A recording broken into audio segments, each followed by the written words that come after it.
Hi guys, we're going to talk about chapter 13, and this is going to really review bipolar and any of those related disorders to bipolar. We know that bipolar disorders are mood disorders that have recurrent episodes of depression and mania. When moods cloud reasoning and judgment, they become problematic and they can interfere with our interpersonal relationships. Bipolar disorders frequently go unrecognized, and people unfortunately suffer for years before receiving a proper diagnosis and treatment. So let's get started here. So what are the behaviors in bipolar? We can think of the three main behaviors, which are mania, hypomania, and rapid cycling. When we think about mania, these are those abnormal, elevated moods. They usually require hospitalization, and sometimes these episodes can last at least a week. Hypomania is less severe. It lasts less time. Hospitalizations may not be required, but there definitely is, there's less impairment with hypomania. And then rapid cycling is when we have 4 or more episodes of hypomania or acute mania within a 1-year associated time. Usually it has increased recurrence rate, and these people are very resistant to treatment plans. Most of us do spend quite a bit of time just in a moderate mood, meaning we aren't ever really high or really low. We're somewhere there in the middle. Mania is one of the primary symptoms of bipolar. Patients with bipolar that are manic are the happiest, excited, most optimistic people you will ever meet. They are euphoric, they are energized. Typically sleep is decreased and energy is increased. Depression, on the other hand, can happen very quickly with this population.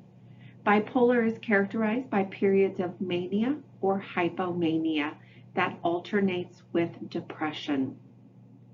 When we think about bipolar 1, this is the most severe form. The patient has at least one episode of mania alternating with major depression. That mania can last for about a week, lots of excessive activity and energy alternating with depression. Mania symptoms can be so severe that it becomes a psychiatric emergency. Patients may be a danger to themselves, they may be a danger to others, or they may actually be dangerous to their finances. When we think about bipolar 2 disorder, this is less mania. It's not as extreme, but has very profound depression. People will usually have one type or the other. They usually don't mix those. And then that last one is cyclothymic disorder, which is similar to type 2. Usually see hypomania, but mild to moderate depression with this population. This lasts for about 2 years in adults, and this is where a rapid cycling can occur. 4 mood episodes in a 12-month period of time. It could occur over a week or even a 24-hour period of time.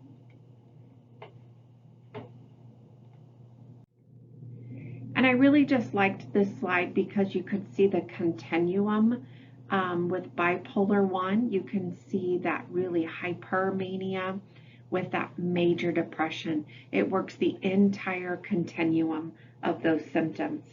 Bipolar 2, their mania isn't as extensive or extreme, but they still have that major depression that's going on. And then cyclothymia is that hypomania, minor depression, and it's that back and forth rapid cycling that can occur or alternate at least over a period of a year. So when we think about epidemiology, the onset age is about 18 to 24 years of age. Up to about 21% of patients with major depression may actually have undiagnosed bipolar disorder. Bipolar 1 is more common in our males and 2 in our females.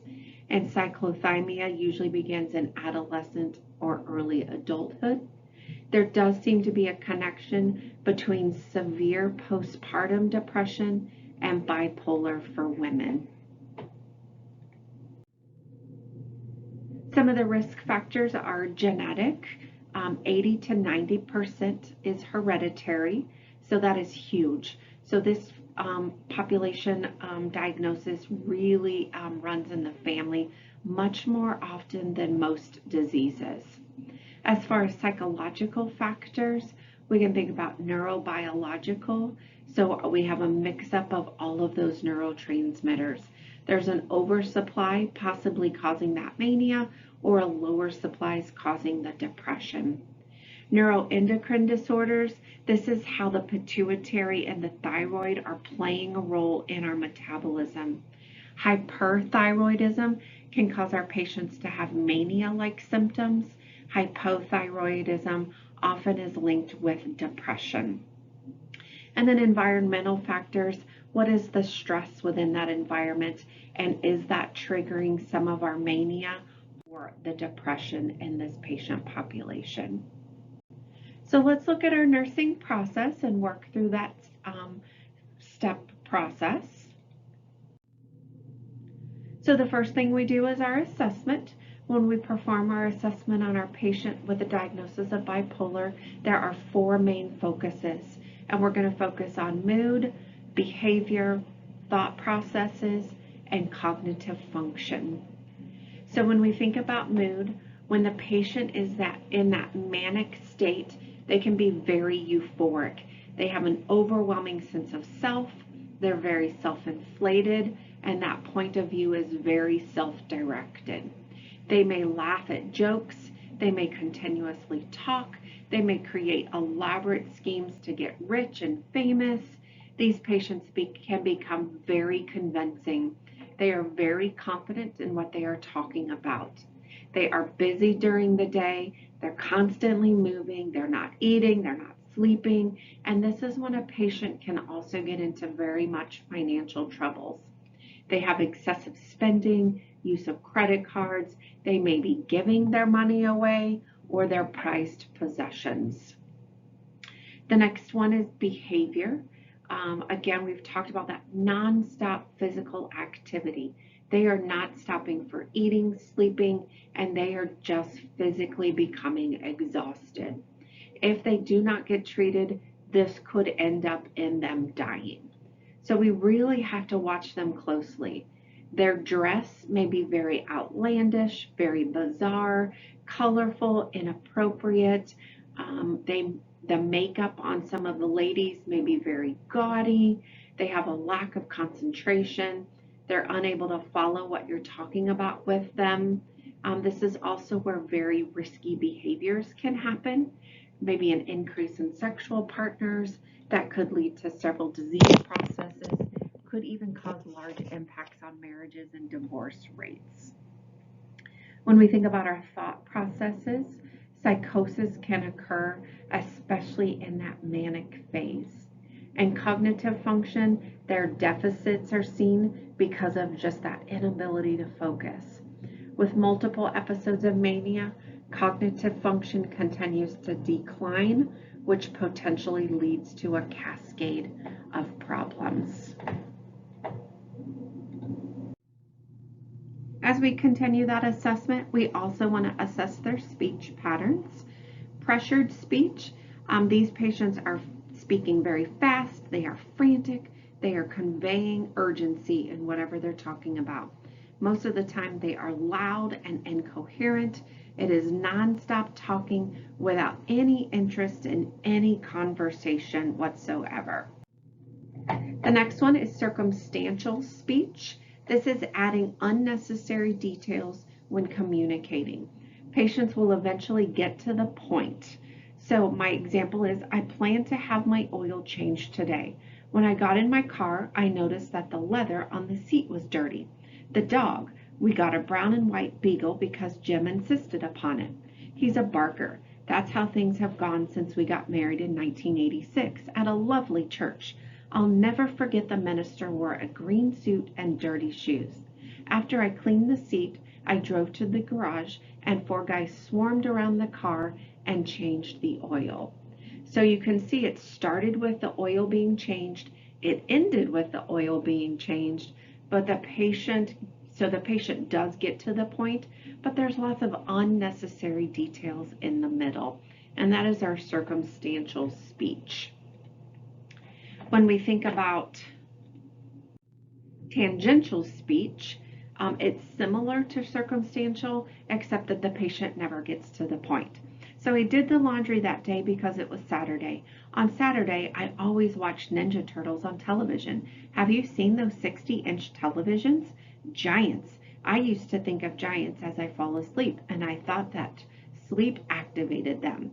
Really, no point to that story. It started with laundry, it never got back to laundry, so that's why it's not circumstantial and it's tangential. There's not really a point that the patient is ever getting to.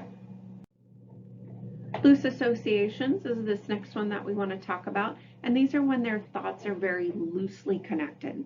The sky is the limit now that I have money.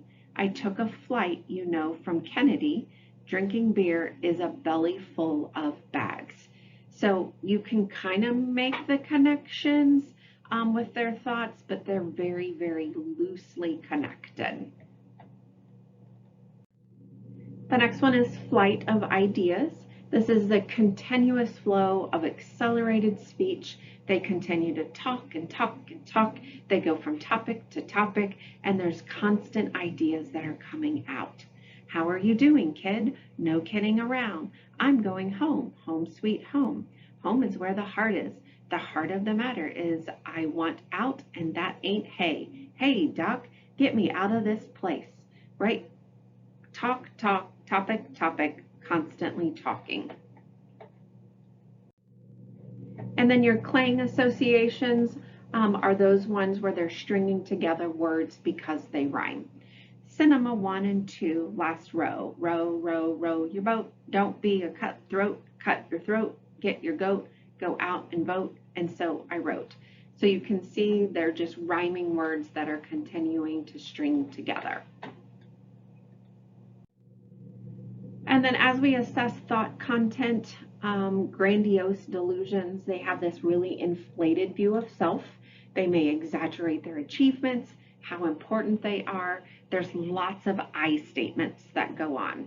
And then persecutory delusions, they're being persecuted for some reason. That maybe they feel like God is punishing them or the FBI is spying on them.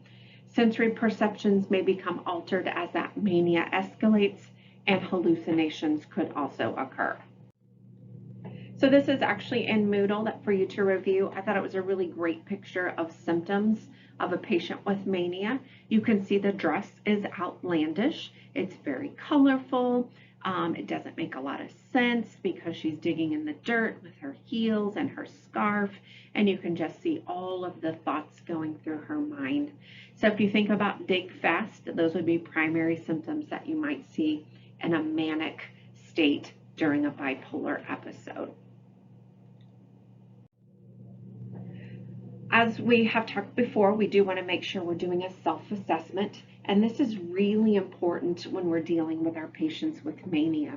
Patients can be very demanding, and they will attempt to split the staff. They'll put one against the other and be very manipulative. These patients can be very frustrating because not only will they split staff, but they may actually manipulate other patients. So we need to be constantly meeting with our team members. They will help make sure that we're not feeling overwhelmed with the behaviors of our patient and helping us to set those limits that for our patients and making sure we're sticking to those limits. It's imperative that we set those limits and be very consistent with them. So as we do our physical assessment, we want to target those mania symptoms. They can become exhausted to the point of death. Less eating, not sleeping, and this can go on for days and days. They have poor impulse control and thought processes, and they can spend all of their money, which is very dangerous for them. We want to provide a protection from inhibited behaviors, so that external control to prevent from bankruptcy or giving away all of those possessions.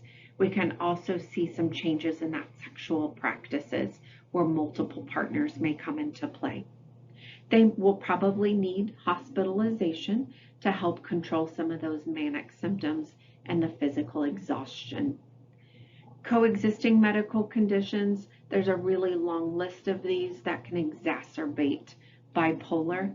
Alcohol and other substances are a huge one. And then making sure our family has some understanding, putting them through family group therapy, education, and maybe even hooking them into some support groups. So we've performed a thorough assessment. Now we need to prioritize our problems. And we're always worried about safety first. Risk for injury, risk for violence, either others directed or self-directed, and they do also have some very ineffective coping at this point.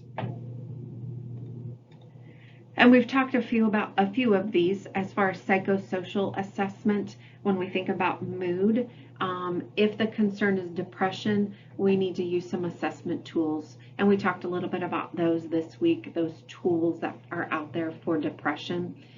We can send those home with them so that they know where they're at. How severe is the depression? Mania is usually diagnosed by clinical observation.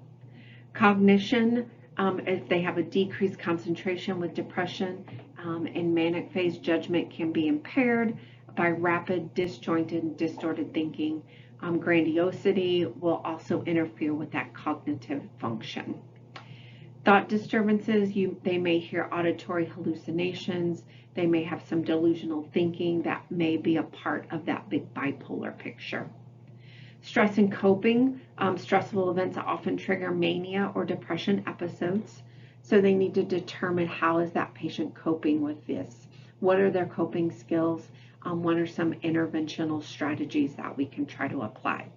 And then risk assessment. Are they at risk for themselves, to themselves, or to others? Remembering that we always want to make our care patient-centered. So in an acute mania phase, patient safety and physical health is top priority. We can look at the therapeutic milieu. This needs to be a safe environment during this acute phase. We want to assess regularly for suicidal thoughts, intention, or escalating behaviors.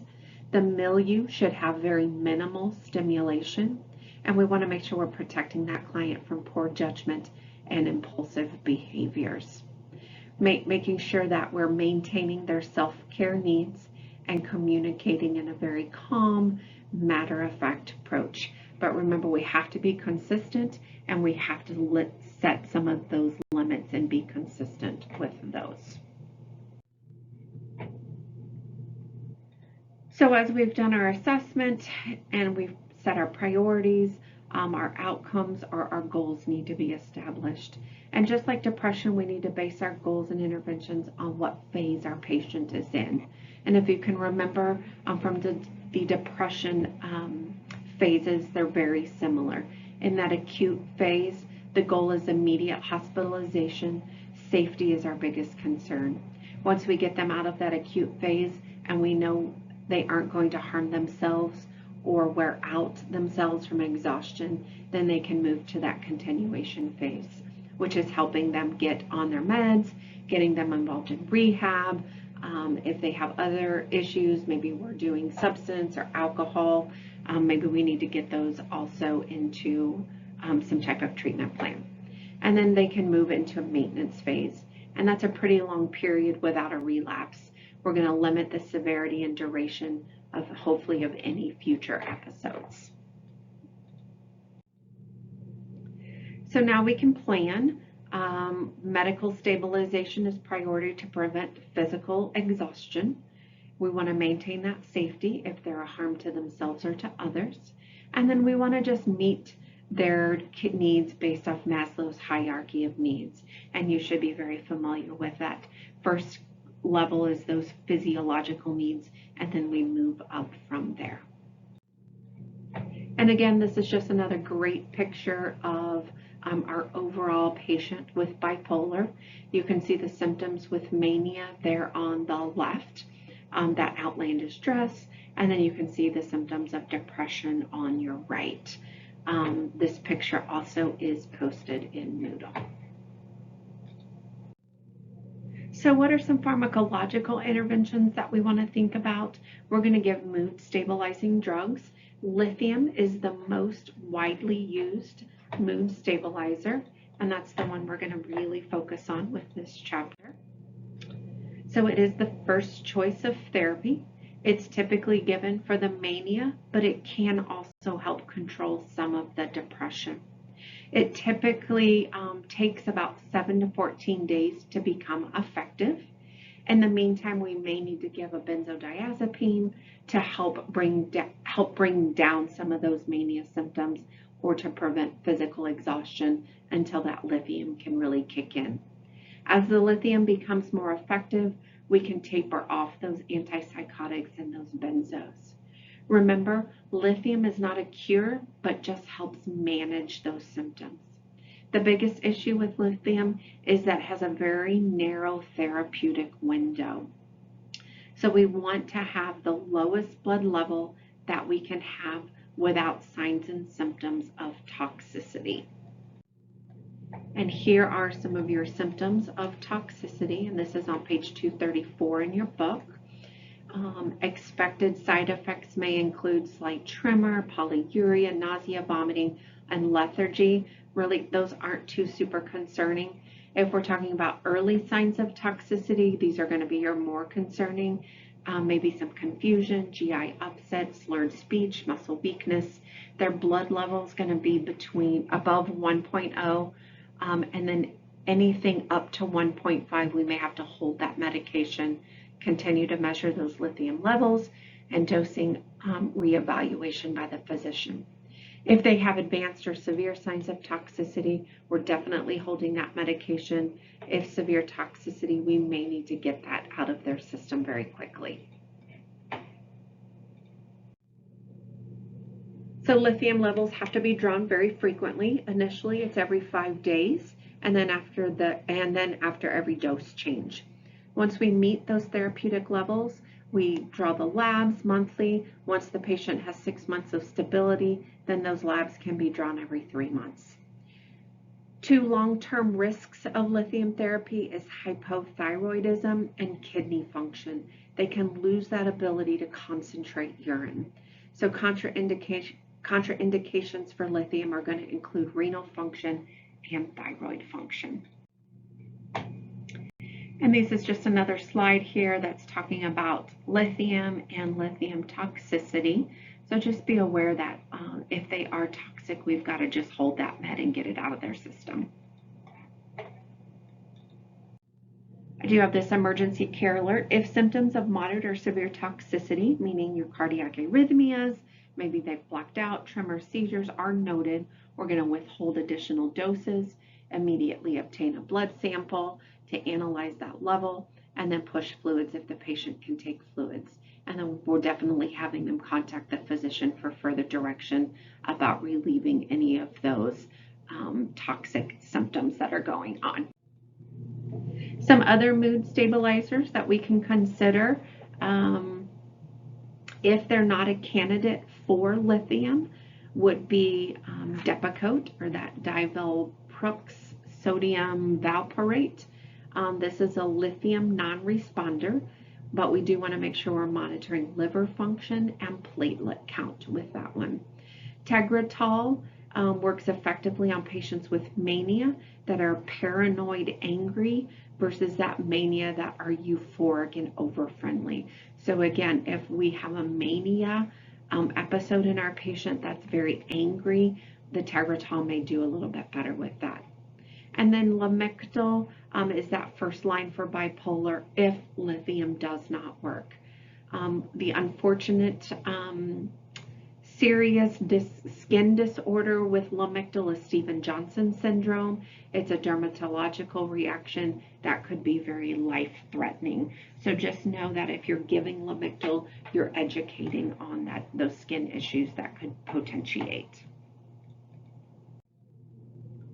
Second generation antipsychotics are approved for acute mania. These drugs do have some serious side effects that lean toward weight gain. That leads us to insulin resistant, diabetes, or maybe some cardiovascular impairment. But this is a list of those antipsychotics that you might see. When we think about our first generation antipsychotics, I just want you to be aware that these are first generations, and it's that thorazine and that loxapine or Adazuve inhaled medications, and just be aware of these. Other treatments for our bipolar patients are ECT, remembering that's the therapy that kind of resets the brain. It has a lot of stigma behind it, but it is still a treatment that we can utilize for our bipolar patients. Teamwork and safety, remembering that we don't want to get one person too overly involved because of the manipulation of that patient, possibly.